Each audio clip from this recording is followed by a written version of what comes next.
美国目前制定了一份针对中国半导体产业、人工智能产业等多个领域的制裁草案。一旦这个草案得到通过并生效，中国的半导体产业和晶片制造产业或许会遭到重大打击。而且，美国还会联合荷兰的阿斯麦公司，在半导体和芯片制成领域继续掐中国的脖子，并阻止中国获得制造光刻机的核心技术与零部件。那么，光刻机和半导体产业究竟存在怎样的联系呢？为什么中国直到今天也无法完全靠着自己的能力造出一台光刻机呢？中美双方围绕着光刻机和半导体产业又展开了怎样的博弈呢？只要稍微了解芯片产业的人都会明白光刻机对半导体产业和芯片制成产业的重要性，因为光刻机本身就是制造芯片的主要设备，而芯片又是制造各种电子产品的核心零件之一。今天人们所使用的手机、电脑以及街上随处可见的电动汽车，在制造的过程当中都离不开芯片。也就是说，在这个信息时代的背景下，任何国家的工业和信息化发展都无法彻底摆脱芯片的影响。我国作为国际贸易大国，通常会通过贸易渠道从荷兰、日本、韩国等国购进制成芯片，但这样的行为毕竟存在风险，所以我国一直在尝试着自己研制可以制造高精度芯片的光刻机。如今，荷兰的阿斯麦公司是全世界最先进的光刻机制造商，他们生产的光刻机能够将制成芯片的规模缩减至3纳米以内。目前，阿斯麦公司还在着手攻克2纳米制成芯片的关键技术。对于一枚芯片而言，芯片内部晶体管之间的间距越小，芯片所能够承载的信息量就越大，芯片所能够承担的运算负荷也就越高，所以芯片的间距规模越小越好。目前的中国不是没有能力制造基础性的芯片，我们只是在高精度芯片领域赶不上日本、韩国和荷兰的脚步。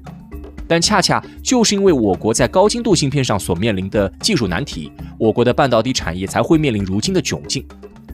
有技术人员曾经分析过制造光刻机的难度，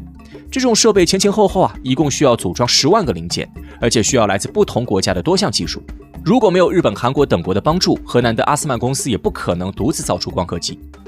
由于光刻机是制造芯片不可或缺的设备，光刻机也被称作是芯片工艺的核心。荷兰的阿斯曼公司曾经以8亿美元的价格对外卖出过一台光刻机。要知道，这个价格足以从欧洲国家的手中购买一辆空中巴士客机了。所以，有人喜欢将光刻机技术与大型运输机技术相提并论，也没什么问题，因为他们给相关公司带来的利润的确能够让人产生这样的效果。作为一家实体制造业企业，阿斯麦公司仅仅凭着制造光刻机的业务，就从全球狂赚了276亿欧元的财富。甚至有人戏称，阿斯麦这一家企业就足以养活荷兰这一个国家了，因为光刻机的利润实在是太大了。但荷兰的阿斯麦公司之所以能够成为全球光刻机制造领域的领军企业，除了荷兰人对于光刻机技术的精益求精之外，美国的帮助和来自其他西方国家的援助也是不可或缺的因素。虽然荷兰的阿斯麦公司在光刻机制造领域有着无可比拟的地位，但人们都很清楚，毕竟这个世界上只有美国掌握了芯片制成工业的全部要素和技术。也就是说，美国依然有能力掌控和影响当今这个世界的芯片产业，只不过美国人向荷兰提供了技术，并把生产光刻机的生产线交给了阿斯麦公司来运营而已。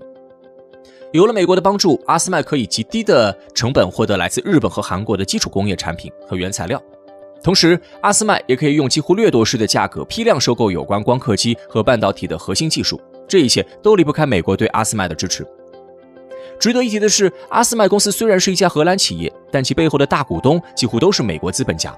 当美国对阿斯麦公司发出禁止向中国出口高精度制成芯片的命令后，阿斯麦公司甚至可以不顾荷兰政府的体面，立即遵照美国政府的要求去行事。很多人认为，美国之所以会把光刻机的生产线交给荷兰的阿斯麦公司去运营，只是因为这样做可以让美国的资本财团规避掉很多联邦政府规定的税收。而且，荷兰是一个长期在各国竞争中保持中立态度的国家。美国将光刻机的生产线放在荷兰公司的内部，也能够使自己将来在万不得已的情况下，依然能够保存一部分的科技实力。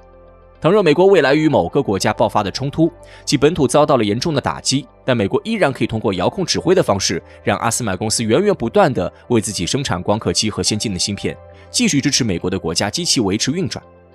所以，毫不夸张地说，阿斯麦公司其实就是被美国一手养大的一家企业。这家企业的命脉也被悉数掌控在美国的资本家手中，所以他们在各种事务上以一种近乎病态的方式服从美国，也是人们意料当中的事情。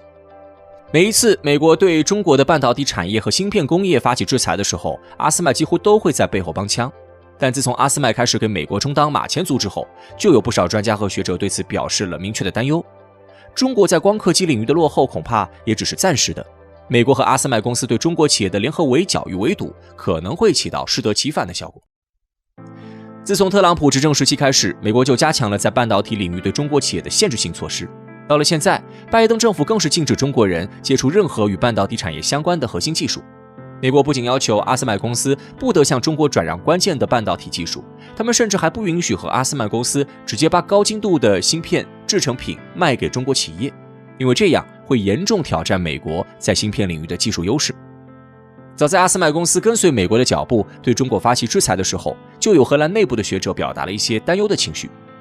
这位荷兰学者认为，未来荷兰和美国如果不向中国出口芯片产品，中国企业很可能会逼迫自己研制出芯片产品。如果事情真的发展到了那样的地步，然后中国就可以彻底与荷兰和美国实现芯片产业的贸易脱钩了，而大量来自中国的廉价芯片也会对国际芯片市场构成冲击。一旦中国开始大规模的生产芯片，那么荷兰和美国生产的芯片也将会瞬间变成白菜价。到了那个时候，任何西方企业都不要想从芯片产业当中赚到一分钱。而彭博社也做出了相似的论断。彭博社的评论人士认为，中国既然能够突破大型运输机的制造技术，那么未来中国人突破光刻机的制造技术也只是一个时间上的问题。美国的选举政治注定了美国政坛当中只会产生短视和贪婪的领导人，他们的眼光只是被局限于眼前的这4年，至于未来更加长远的发展规划，这些美国政客是毫不在乎的。在美国的刻意推动之下，阿斯麦公司也被捧上了美国对华芯片制裁的战车。而面对美国和阿斯麦公司的联合围剿，中国的相关企业也的确在默默发展着自己的实力。中国政府更是加大了对芯片产业的投入与扶持力度。毫不夸张地说，面对美国及其盟友国家在芯片产业上的打压和制裁，中国没有任何可以回旋和退让的余地。因为中国如果不攻克关键的芯片支撑技术，那么中国人民就要永远从事低端的产业劳动，中华民族伟大复兴的目标也将在反复且令人麻木的低端产业劳动当中变得遥遥无期。未来的中国想要实现发展，就必须在科技上寻求突破，而在科技上寻求突破的关键就是掌握光刻机的制造技术以及芯片的关键制成技术。为了能够找好光刻机，荷兰阿斯曼公司从全球的118个国家分别聘请了不同的工作人员，而眼下的中国却只能够靠我们自己的力量来完成这一切。这既是一种无奈的选择，也是一个背水一战的机会。历史已经无数次的证明，中国人民完全可以靠自己的智慧和勇气突破西方各国的层层封锁，达到我们理想当中的目标。中国人民是完全不怕封锁的，西方各国封锁个几年就会发现，中国人已经自己把所有的问题都解决了。